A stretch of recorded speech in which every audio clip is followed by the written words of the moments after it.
just a topic that the media publishes articles about? Or is it a metric we give ourselves to define how mentally stable we are? Currently, 20% of all teenagers will experience some form of depression before their adulthood, meaning in one school year group, 30 students will experience depression before they graduate school. In our current, more developed and knowledgeable mindset towards mental health, scientists and doctors have pinpointed main areas of concern where anxiety and depression can come from. The main link that was discovered from the research is that phones, social media and pressure cause the most anxiety in teens. The first area we need to look at is phones and their usage. From surveys taken, 70% of teens will use their phone for more than 3 hours per day. Let's put that amount of time into context. In a month, that means that 7 out of 10 students will use their phone 112 hours per month, which is roughly 15% of the month and almost enough time to be a part-time job.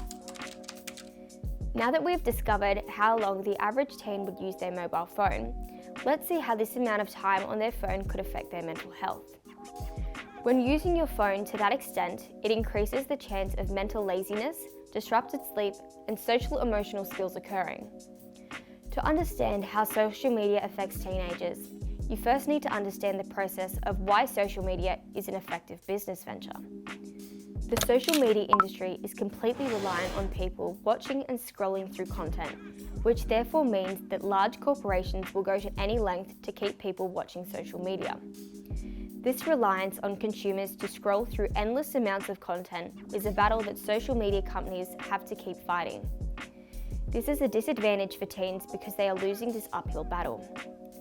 So teenagers struggling to focus, developing depression, and a lack of sleep may not be their fault. Unfortunately, this isn't fully the case, because there are many variables to consider while investigating the subject of how does technology affect one's mental health.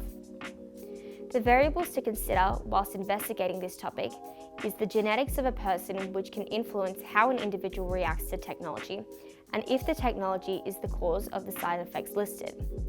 Other variables that were collected for this investigation is the data that was gathered from students.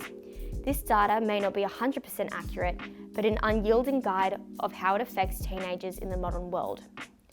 But the conclusion we can come to through this investigation is that there is somewhat of a link between some mental health issues and the overuse of social media and mobile phones. I hope this short video helped you understand a bit more about how technology and mental health are linked, and maybe next time you pick up a screen, you'll have a second thought about using technology.